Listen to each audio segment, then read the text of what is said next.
Good morning to all students. हमारी जो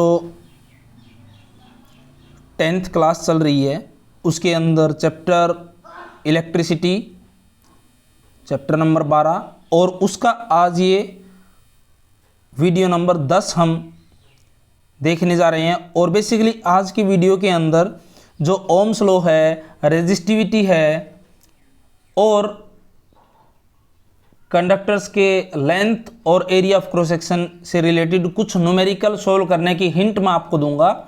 solve आप लोगों को ही करने हैं, कोई डाउट आए तो उसके लिए मैं हूं, मेरे से पूछिएगा। लेकिन उससे पहले देखिए ये टेबल ज़रूर आप लोग अपने आसपास रखिएगा। इसमें कुछ इलेक्ट्रिकल रेजिस्टिविटी दी गई है एक पर्टिकुलर टेम्परेचर 20 डिग्री सेल्सियस पे अलग अलग मटेरियल्स की। तो ये सिर्फ आपको कंपैरिजन करने के लिए है कि किसी मटेरियल की आपने इलेक्ट्रिक रेजिस्टिविटी निकाली तो उसके अकॉर्डिंग आप ये देख के बता सकते हैं कि वो कौन सा मटेरियल होगा। यानी कोई न्यूमेरिकल आपने सॉल्व किया और इनमें से कोई वैल्यू आ गई तो आप देख के बता सकते हैं टेबल से कि ये सिल्वर होगा कि कॉपर होगा, क्रोमियम होगा या मरकरी होगा, मैंगनीज होगा, ग्लास होगा, कुछ भी होगा वो आप फाइंड आउट कर सकते हैं टेबल कंपेयर करके। तो चलिए अब फटाफट जो है हम ओम्स लॉ के बेसिस पे न्यूमेरिकल देखते हैं। जो इंपॉर्टेंट चीज़ें हैं वो आपको मालूम होनी चाहिए कि जैसे V = IR, ये दो चीज़ें दे रखी हैं तो V निकाल सकते हैं, या फिर इन तीनों में से कोई भी दो चीज़ें आपको दे रखे हैं तो इक्वेशन रीअरेंज करके वैल्यूज़ फाइंड आउट कर सकते हैं। एक हमने रिलेशन देखा था रेजिस्टेंस निकालने का, ρ × L/A। अब आपको जैसे रेजिस्टेंस तो फाइंड आउट करना है तो ये तीन वैल्यूज़ आपके पास होनी चाहिए। अगर वोल्टेज और करंट की वैल्यू दे रखी है तो आप ये फॉर्मूला यूज़ कर सकते हैं। क्लियर? अगर आपको रेजिस्टिविटी फाइंड आउट करनी है, यानी कि जैसे ये आपको दे रखा है फॉर्मूला, अब रेजिस्टिविटी ये वैल्यू आपको फाइंड आउट करनी है तो आप इक्वेशन रीअरेंज कर लीजिए। क्या बन जाएगा? ये एरिया ऑफ क्रॉस सेक्शन इधर R से मल्टीप्लाई हो जाएगा, L नीचे आ जाएगा, यानी कि आपको कुछ ऐसे देखने को मिलेगी R × A/L। तो रेजिस्टिविटी फाइंड आउट करनी है तो आप ये फॉर्मूला यूज़ करेंगे। अदरवाइज रेजिस्टेंस फाइंड आउट करना है जब किसी मटेरियल की डायमेंशंस आपको, यानी कि length, area of cross section, उसकी रेजिस्टिविटी दे रखी है तो आप ये फॉर्मूला यूज़ करेंगे। अदरवाइज वोल्टेज और करंट की टर्म्स में आपको वैल्यूज़ दे रखी हैं तो रेजिस्टेंस फाइंड आउट करने का V/I that is Ohm's law आप यूज़ करेंगे। तो बेसिकली इन तीन तो कहने में ही आते हैं, बेसिकली ये दो ही हैं। इनके बेसिस पे आप जो है रीअरेंज करके 8 फॉर्मूले भी बना सकते हैं। तो चलिए पहला न्यूमेरिकल हम सोल्व करने जा रहे हैं। देखिए मैं सिर्फ हिंट दूंगा आपको, अपने आप करना है आपको। How much current will an electric bulb, कोई इलेक्ट्रिक बल्ब है, draw from a source of 220 volt, यानी कि 220 वोल्ट से वो कनेक्ट किया गया है तो वो कितना करंट सप्लाई से खींचेगा if the resistance of the filament, जो बल्ब का फिलामेंट है उसका रेजिस्टेंस कितना, 1200 ओम। पहले तो आपको ये सोल्व करना है, दूसरे में ये सोल्व करना है। दूसरे में हीटर दे रखा है और फिर आप कंपेयर भी कर सकते हैं कि कौन ज़्यादा करंट खींचेगा। तो पहले केस के लिए हम सॉल्यूशन देखते हैं कि ए केस के लिए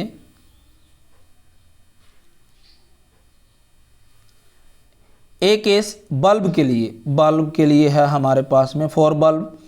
तो बल्ब का रेजिस्टेंस आपको दे रखा है, मान लीजिए बल्ब का रेजिस्टेंस आपने R1 ले लिया, क्योंकि दो अलग अलग चीज़ों का रेजिस्टेंस है तो R1 ले लिया कितना, 1200 ओम। ठीक है। वोल्टेज सोर्स देखिए दोनों ही 220 वोल्ट से कनेक्ट हैं तो आप V ही लिख सकते हैं, 220 वोल्ट। तो करंट की वैल्यू फाइंड आउट करनी है पहले केस में। देखिए यहाँ पे रेजिस्टेंस अलग है, यहाँ अलग है, तो इसलिए रेजिस्टेंस अलग अलग होगा तो करंट भी अलग होगा। तो पहले केस के लिए हमने करंट I1 मान लिया कि बल्ब I1 करंट ड्रॉ करेगा। तो फॉर्मूला क्या कहता है अपना, रीअरेंज करते हैं तो V/R1। तो ये फॉर्मूला आप पुट करेंगे, वैल्यूज़ निकल करके आ जाएगी कि बल्ब ने इतना करंट ड्रॉ किया। ठीक है। दूसरे केस में आप I2 = V/R2, क्योंकि अब दूसरे केस में रेजिस्टेंस 100 ओम है पहले केस के लिए देखिएगा R1 की वैल्यू ये पुट कीजिएगा तो बल्ब का करंट निकल करके आ जाएगा। दूसरे केस में हीटर आपको दे रखा है बी पार्ट के लिए, तो हीटर में रेजिस्टेंस 100 ओम दे रखा है, तो यहाँ 100 पुट कीजिएगा। दोनों में जो वोल्टेज सप्लाई है 220 वोल्ट है। तो यहाँ से आप I1 I2 की जब वैल्यू निकल करके आएगी तो आप कंपेयर कर सकते हैं किसने ज़्यादा करंट खींचा है, बल्ब ने कि हीटर ने। तो कंपेयर करके रिजल्ट मेरे को बताइएगा। नेक्स्ट हम देखते हैं,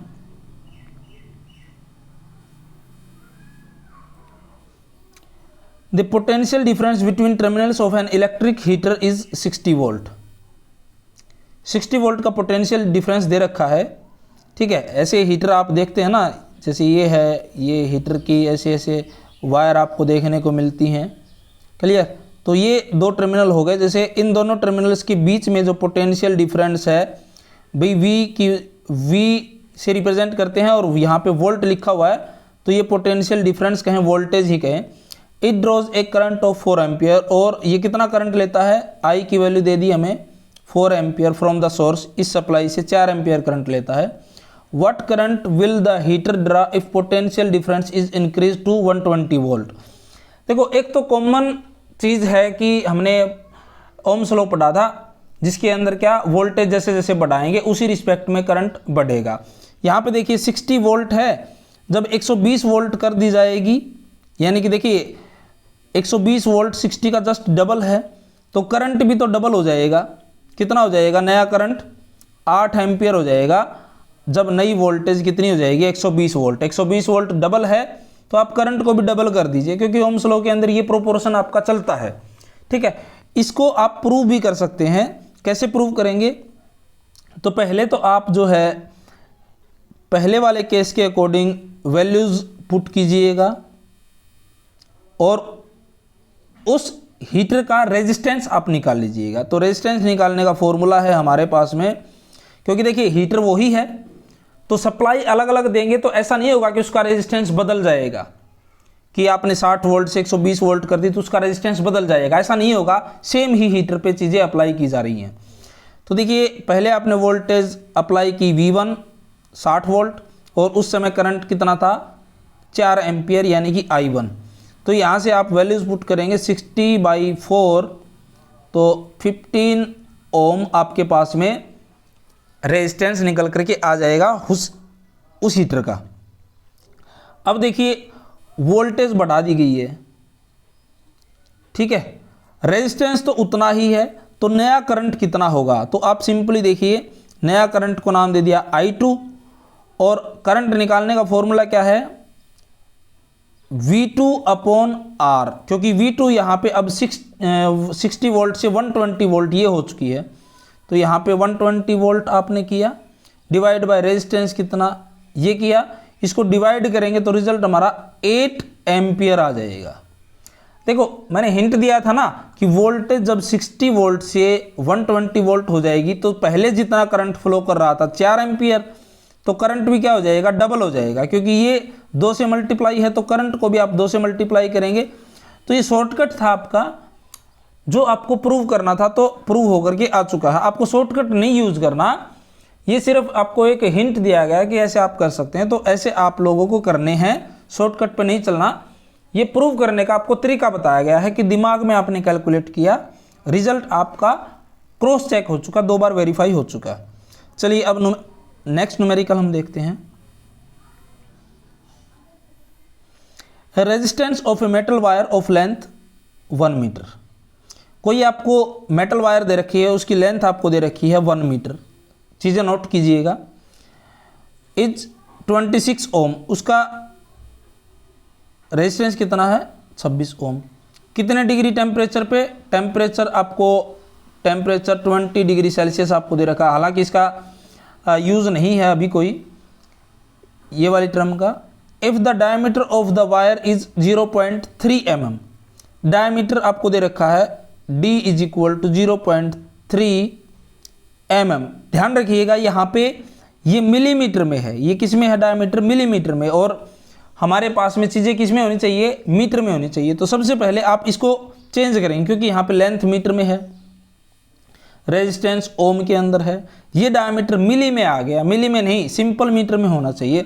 तो m की वैल्यू पहले ही आपको बता रखी है, जो मिली होता है MILI उसकी वैल्यू होती है 10⁻³ क्लियर। तो यहाँ पे आप लोग ये यूज़ करेंगे कि डायमीटर उसका कितना हो जाएगा 0.3 × 10⁻³ मीटर, ये वैल्यूज यूज करके आप डायमीटर उसका लिखेंगे। Clear. What will be the resistivity of the metal at temperature, इस टेम्परेचर पे रेजिस्टिविटी क्या होगी। अच्छा, यूजिंग टेबल, जो आपको टेबल सबसे पहले आपको टेबल दिखाई गई थी आपको फर्स्ट पेज पे, उस टेबल में जो वैल्यू आपको निकलेगी ना, वो आपको मैच करनी है कि वो कौन सा मटेरियल होगा। यहाँ से आप रेजिस्टिविटी निकालेंगे। रेजिस्टिविटी देखिए, डायमीटर की वैल्यू आप ये याद रखिएगा, ठीक है। अभी आपको बताऊंगा मैं चीज़ें। रेजिस्टिविटी निकालने का फॉर्मूला आपने देखा था कि R × A/L।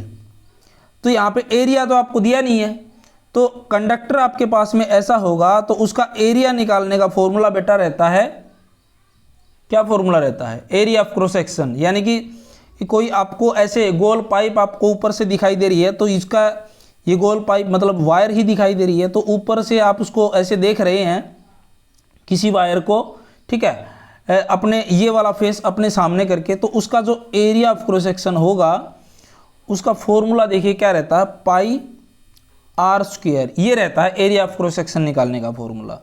तो यहाँ पे आपको डायमीटर दे रखा था, तो डायमीटर में और रेडियस में क्या रिलेशन है, diameter is equal to twice of radius.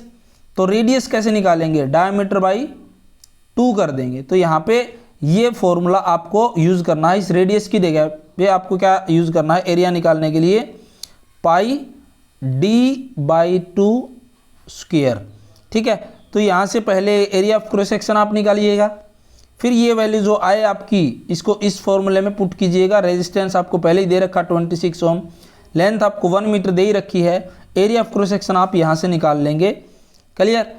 तो आपके पास चीज़ें आसान हो जाएंगी। एरिया ऑफ क्रॉस सेक्शन में फिर से आप लोगों के लिए लिख देता हूँ कि ये एरिया ऑफ क्रॉस सेक्शन कैसे निकालना है, π×r² बेसिक फॉर्मूला होता है आपका। कोई गोल सरफेस है जिसकी रेडियस r है, लेकिन यहाँ पे रेडियस हमें दे नहीं रखी, तो रेडियस हम जानते हैं कि रेडियस निकालने का फॉर्मूला होता है d/2, डायमीटर का हाफ, तो d/2 और यहाँ पे ये स्क्वायर है, तो ये स्क्वायर आप करेंगे। तो अब डायमीटर तो आपको गिवन है ना, डायमीटर की वैल्यू ये आप यूज़ कीजिएगा 0.3 × 10⁻³ मीटर। क्लियर, ना कि सिर्फ m, और इसको 2 से डिवाइड करेंगे, ठीक है, तो उसका स्क्वायर आप करेंगे। ठीक है, कोई दिक्कत आए तो ज़रूर पूछिएगा। और फिर जो है फाइनल जब रेजिस्टिविटी की वैल्यू आप निकालें तो देखिएगा जो वैल्यू आई है वो टेबल में किसके बराबर है। क्लियर। तो उसके सामने आपको मटेरियल का नाम लिखा हुआ मिल जाएगा कि ये इस पर्टिकुलर मटेरियल की रेजिस्टिविटी है। नेक्स्ट देखते हैं एक न्यूमेरिकल। ऐसे न्यूमेरिकल बहुत ज़्यादा पूछे जाते हैं, ध्यान रखिएगा इस टाइप के न्यूमेरिकल कि लेंथ को डबल कर दिया जाए, एरिया ऑफ क्रॉस सेक्शन को हाफ कर दिया जाए, या एरिया ऑफ क्रॉस सेक्शन को डबल कर दिया जाए, लेंथ को हाफ कर दिया जाए। ठीक है, शायद रिपीट हो गया कि लेंथ को डबल कर दिया जाए और एरिया ऑफ क्रॉस सेक्शन को हाफ कर दिया जाए, तो नया रेजिस्टेंस क्या होगा। तो ऐसे न्यूमेरिकल ही है आपके पास में। A wire of given material having length L, ठीक है, कोई मटेरियल है जिसकी लेंथ L है, area of cross section A है, हैज़ रेजिस्टेंस ऑफ 4 ओम। उसका रेजिस्टेंस कितना है, 4 ओम। हमने मान लिया कि कोई ये वायर है, ठीक है, इसकी जो लेंथ है वो L है, area of cross section A है, और इसका जो रेजिस्टेंस है वो 4 ओम है। ठीक है, तो हमने बेसिक फार्मूला अपना यूज किया कि रेजिस्टेंस निकालने का फॉर्मूला होता है हमारे पास में ρ × L/A, ये बेसिक फार्मूला है। ठीक है, आगे और पढ़ लेते हैं हम। What would be the resistance of another wire. ऐसे ही कोई दूसरी वायर दे रखी है, ये कोई दूसरी वायर है। अच्छा, एक बार थोड़ा सा पढ़ लेते हैं। कोई दूसरी वायर है, another wire of same material, उसी मटेरियल की बनी हुई है, यानी कि रेजिस्टिविटी दोनों की सेम होगी। ठीक है, हैविंग लेंथ L/2। अब उसकी लेंथ कितनी हो चुकी है, हाफ हो चुकी है, तो छोटी सी लेंथ हमने ले ली है। And area of cross section 2a, और उसका एरिया ऑफ क्रॉस सेक्शन क्या हो चुका है, डबल हो चुका है। ये इसका क्या है, area of cross section double हो चुका है, 2a हो चुका है, और लेंथ l/2। क्लियर। तो उसका रेजिस्टेंस आपको बताना है। पहली वाली का रेजिस्टेंस आपको दे रखा था, रेजिस्टिविटी सेम है, मटेरियल सेम है तो सेम रहेगी, ध्यान रखिएगा। तो देखिए कैसे आपको सोल्व करना है। तो रेजिस्टेंस पहली वायर थी, मान लीजिए हमारे पास में ये वायर थी जिसकी लेंथ L थी, area of cross section A था, रेजिस्टेंस 4 ओम था। ठीक है, तो इस वायर के लिए हम फॉर्मूला यूज़ करेंगे रेजिस्टेंस निकालने का, बेसिक फॉर्मूला। मान लीजिए इसका रेजिस्टेंस R1 है तो रो इंटू L/A। ठीक है, तो यहाँ पे R1 की वैल्यू तो आपको दे ही रखी है 4 ओम, तो ये इसके बराबर आ जाएगी। कंपेयर करेंगे तो हमारे पास में ये निकल करके आ जाएगा, R1 4 ओम निकल करके आ जाएगा। अच्छा, दूसरी वायर है, उसका एरिया ऑफ क्रॉस सेक्शन तो डबल हो चुका है और लेंथ हाफ हो चुकी है, L/2, area of cross section 2a। तो मान लीजिए इस वायर का जो रेजिस्टेंस है वो कितना हमें फाइंड आउट करना है। तो मान लीजिए उसका जो रेजिस्टेंस है, उसको सेकंड वायर है उसको R2 से रिप्रेजेंट कर दिया, मटेरियल वही है तो रेजिस्टिविटी सेम यूज कीजिएगा। लेंथ जो है, लेंथ उसकी वैल्यू हाफ हो चुकी है L/2, और नीचे डिवाइड करेंगे, area of cross section double हो चुका है 2a। क्लियर। तो अब यहाँ से R2 की वैल्यू क्या हो जाएगी आपके पास में, देखिए rho into L/2 into 2a। आप इसको रीअरेंज करके ऐसे लिख सकते हैं, तो 2 इंटू 2 कितना हो जाएगा, 4। ठीक है, तो हमारे पास में ये रिलेशन क्या बना, R2 इज इक्वल टू क्या हो गया, एक बार थोड़ा सा यहाँ से क्लियर कर लेते हैं हम। ठीक है, R2 इज इक्वल टू क्या बना हमारे पास में, रो इंटू L/4a। ठीक है, तो आपको ये वाला और ये वाला रिलेशन आपको दिखाई दे रहा है कि यहाँ पे नीचे डिवीज़न में 4 है, यानी कि 4 फैक्टर एक्स्ट्रा आपको दिखाई दे रहा है। तो इसका मतलब उसका रेजिस्टेंस जो है कम हो जाएगा 1/4 फैक्टर। क्लियर, क्योंकि ये इतना रेजिस्टेंस, इतनी वैल्यू तो हम जानते थे ना। थोड़ा सा इसको एक बार फिर से क्लियर करके मैं आपको दिखा देता हूँ कि इसको हमने रीअरेंज कर लिया कि जो 1/4 है मान लीजिए उसको बाहर ले लिया, तो अंदर क्या बचा, रो इंटू L/A। अब देखिए ये चीज़ तो हमारे पास में पहले वाली वायर की ही दे रखी है, समझ में आया ना।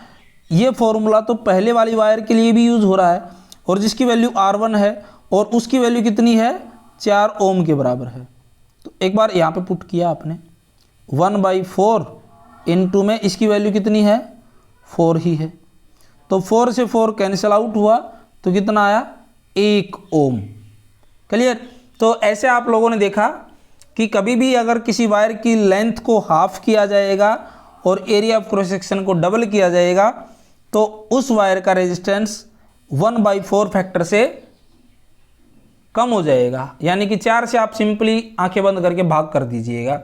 बेसिक तो आपको क्या करना है कि वैल्यू जो गिवन है, अपना जो बेसिक फॉर्मूला है, ये वाला जो फॉर्मूला है रेजिस्टेंस निकालने का, रो इंटू L/A, इसके अंदर जैसे जैसे आपको वैल्यूज़ गिवन है वैसे वैसे पुट कीजिएगा। जैसे पहले में लेंथ L दे रखी थी, दूसरे में ये लेंथ को L/2 कर दिया, तो आप सिंपली जो है पहली वायर का रेजिस्टेंस R1 दिया, दूसरी का R2 नाम दिया। सेम मटेरियल बोला है तो रेजिस्टिविटी सेम रहेगी। लेंथ की जगह पे देखिए L/2 आपने कर दिया है। नीचे फिर डिवीज़न में एरिया में क्या चेंज किया है, 2a किया है। तो इस इक्वेशन को नीचे करेंगे तो ये जो 2 है यहाँ पे ही डिवीज़न में आ जाएगा। ठीक है, तो इसलिए 4 हो जाएगा। तो पूरी इक्वेशन आपको देखने को मिलेगा। क्या डिफरेंस देखने को मिला इसमें और इसमें, क्या है, किस चीज़ का डिफरेंस है, ये वाली इक्वेशन 4 से ज़्यादा भाग हो रखी है। ठीक है, तो इसका मतलब इतने फैक्टर 1/4 फैक्टर रेजिस्टेंस रिड्यूस हो जाएगा। तो उम्मीद है ये भी आपको समझ में आ गया होगा। तो thanks for watching the video. कोई डाउट हो तो ज़रूर पूछिएगा। न्यूमेरिकल आसान है तरीका सोल्व करने का, बस आपको सिंपल जो मैथमेटिकल रिलेशंस हैं वो आपको याद रखने हैं, बहुत ज़्यादा इम्पोर्टेंट है। आज के लिए इतना ही।